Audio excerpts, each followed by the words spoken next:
बिस्मिल्लाहिर्रहमानिर्रहीम। हिते आयल तमाम मोज़िज़ असांजा भाइर ऐं दोस्तनि खे ख़ुशामदीद चवां थो।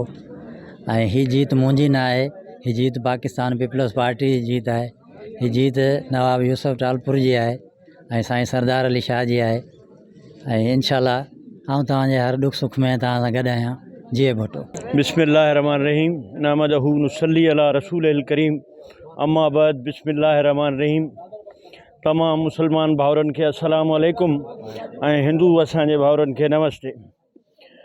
आऊं इंतहाई थोराइतो आहियां पाकिस्तान पीपल्स पार्टी जे आला क़यादत 4 मार्च जे हीरो नवाब मोहम्मद यूसुफ साहब, साईं सरदार शाह साहब, साईं सरफराज शाह साहब, नवाब तैमूर साहब ऐं हिते आयल तमाम भाउर बिरादरी, मुख़्तलिफ़ बिरादरियुनि जा भाउर, उन्हनि सभिनी खे मुबारकबाद ॾियां थो त अल्लाह ताला जे फज़लो करम सां असांजो चेयरमैन ऐं वाइस चेयरमैन बिना मुक़ाबले कामयाब थी विया आहिनि।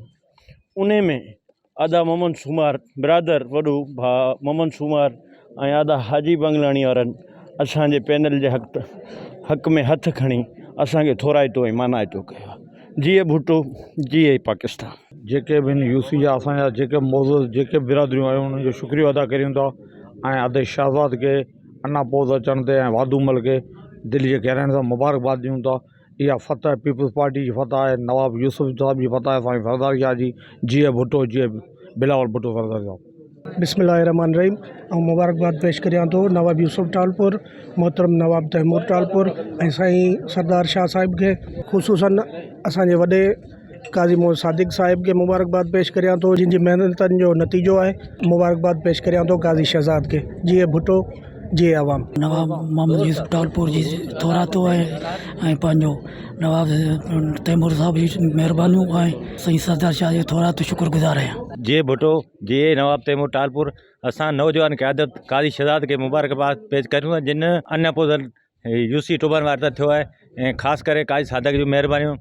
जी नवाब, असां शुक्रगुज़ार आहियूं मान वारे एमएलए नवाब मोहम्मद यूसुफ टालपुर साहब जा, नवाब तैमूर टालपुर साहब जा, साईं सरदार शाह, साईं सरफराज शाह जा, जिन्हनि असांखे फेथ कयो, स्वीप कयो अन अपोज़िट में। जीए भुट्टो, जी नवाब यूसुफ टालपुर, जी नवाब तैमूर टालपुर, फॉरेस्ट मिनिस्टर सिंध।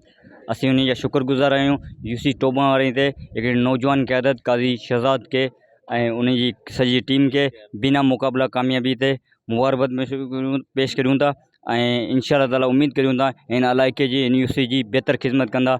ऐं तैमूर टालपुर जा थोराइता आहियूं जेको हिन सॼे सिंध में टॉप पोजीशन कई आहे ऐं 10 यूसीनि में सभिनी बिना मुक़ाबला कामयाब थिया। काई सादिक साहब जा शुक्रगुज़ार आहियूं जंहिंजी कोशिशुनि सां हिन यूसी में हिन इलाइक़े जा जेका UC chairman, wise chairman, district council जा मेंबर बिना मुक़ाबला कामयाब थिया। ही काज़ी उहो घराणो घर आहे तमाम अंता शरीफ इंसान आहे, शरीफ घर आहे। काज़ी सुल्तान जो ख़ानदान आहे। हिन ख़ानदान हर हमेश ग़रीब, मिसकिन, मज़दूर, कोली, भील, मेघवार, समूह, ख़ासकेली, कपरी कंहिं बि ज़ात खे न ॾिठो आहे। सभिनीनि जे लाइ पाण पतोड़ियो आहे, उन्हनि जे लाइ जदोजहद कई आहे। जेके बि माण्हू हिननि घरनि सां मोहबत रखनि था, जॾहिं बि विया आहिनि त इन्हनि खां इज़त मिली आहे।